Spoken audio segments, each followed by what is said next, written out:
आज भारत के वैक्सीनेशन की रिपोर्ट कार्ड की। भारत में दुनिया का सबसे बड़ा वैक्सीनेशन प्रोग्राम अपनी रफ्तार पकड़ चुका है। वैक्सीन को लेकर तमाम भ्रम के बावजूद अब तक की रिपोर्ट और वैक्सीन के प्रति उत्सुकता काफी सकारात्मक है। पिछले 7 दिनों में देश में 10 लाख से ज्यादा वैक्सीन के डोज दिए गए हैं। वैक्सीन लगाने को लेकर ग्राफ बढ़ा है, उससे यह साफ हो गया है कि वैक्सीन पर भारत का मूड क्या है। आज वैक्सीन लेने वालों से पीएम मोदी ने बातचीत की। स्वास्थ्य कर्मियों ने प्रधानमंत्री को बताया कि वैक्सीन लगाने के बाद उनके हालात सामान्य है। 10 लाख लोग टीकाकरण करवा करके एकदम सुरक्षित हैं। मुझे किसी भी प्रकार का कोई परेशानी नहीं वैक्सीन लगने से है।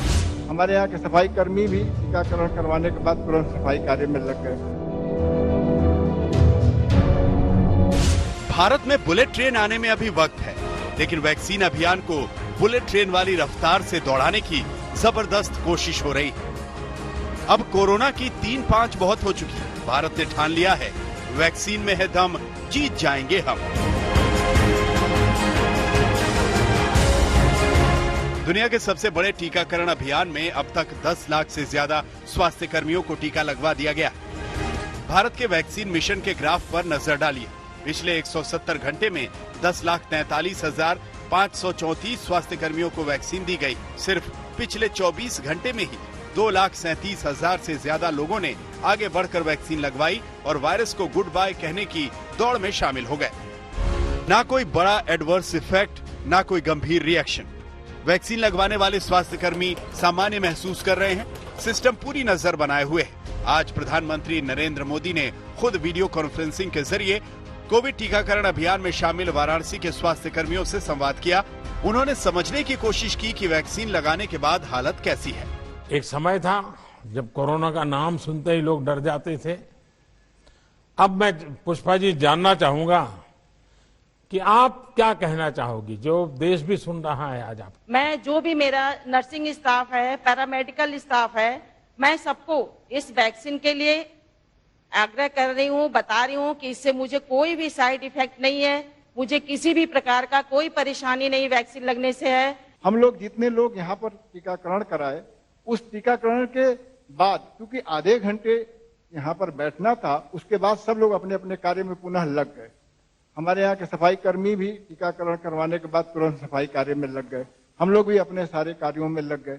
यानी कोरोना वैक्सीन को लेकर वैज्ञानिकों पर भरोसा बढ़ा है और भ्रम टूटा है। वैक्सीन के प्रति डर को मात देने वाले सबूत मिलने लगे। India today curvy insight today mood off the nation सर्वे में जब सवाल पूछा गया कि कोरोना वैक्सीन लगवाएंगे, तो 76% लोगों ने हाँ में जवाब दिया, जबकि 21% लोग ना कह रहे हैं।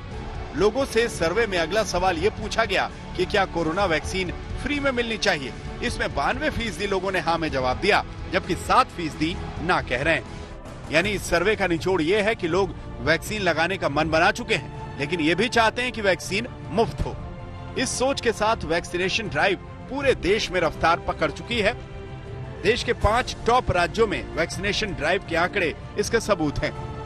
इसमें कर्नाटक में सबसे ज्यादा 1,38,807 कोरोना वॉरियर्स ने वैक्सीन लगवाई। आंध्र प्रदेश में 1,15,365, ओडिशा में 1,13,623, तेलंगाना में 97,000 से ज्यादा, बिहार में 63,000 से ज्यादा लोग वैक्सीन लगवाने में शामिल हैं। महाराष्ट्र में 52,393 और पश्चिम बंगाल में 53,988 फ्रंटलाइन वर्कर्स वैक्सीनेशन प्रोग्राम का हिस्सा बन चुके हैं, जबकि दिल्ली में 18,844, गुजरात में 34,865, हरियाणा में 45,893, मध्य प्रदेश में 38,278, पंजाब में 12,532 और राजस्थान में 32,379 स्वास्थ्य कर्मियों को अब तक वैक्सीन लगाई गई है।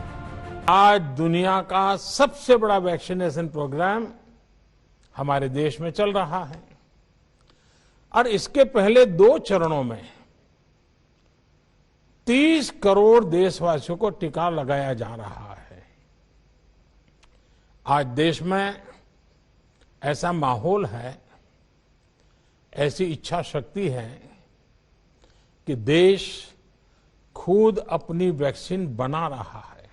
इन 7 दिनों में वैक्सीनेशन प्रोग्राम को लेकर सिस्टम में कई चुनौतियों का सामना करना पड़ा है। सबसे बड़ी चुनौती तो ये थी कि शुरुआत के 1-2 दिन लिस्ट में शामिल स्वास्थ्य कर्मियों में कुछ ने वैक्सीन नहीं ली। लेकिन फिर कुछ भ्रम और भ्रांतियां टूटी तो वैक्सीनेशन प्रोग्राम ने जोर पकड़ा। कोविन ऐप में भी गड़बड़ी आई थी, इसलिए महाराष्ट्र में एक दिन के लिए प्रक्रिया रोकनी पड़ी।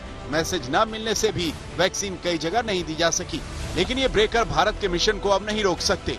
जो हमें लगता है अड़चन हमारे जैसे देश में वैक्सीनेशन के लिए है, वो है लोगों में डर, झिझक, और वो दूर हो रहा है। और ये भी कोशिश की जा रही है कि हर लेवल पे, निम्न लेवल पे जाके वो झिझक को दूर किया जाए, जिसके लिए कॉन्टैक्ट ट्रेसिंग, कॉन्टैक्ट प्रोग्राम्स हो रहे हैं और फोन कॉल्स इंडिविजुअली हम कर रहे हैं। और कुछ मैगजीन्स में ऐसे आ रहे हैं, एडवर्टाइजमेंट्स आ रहे हैं, जिसकी वजह से लोगों की शंकाएं दूर हों। इस वक्त वैक्सीनेशन के दूसरे चरण की तैयारी भी चल रही है। उनका लक्ष्य और भी बड़ा होने वाला है। अब भारत के सामने वैक्सीनेशन ड्राइव कंप्लीट करने में बहुत बड़ी चुनौतियां सामने आ रही हैं। पहली चुनौती ये कि लोगों के मन में जो शंकाएं हैं उनको दूर करें, और दूसरा ये कि अब हेल्थ केयर वर्कर्स के बाद फ्रंट लाइन वर्कर्स और 50 वर्ष से ऊपर लोगों को भी वैक्सीन देनी होगी। मिलन शर्मा के साथ आज तक ब्यूरो।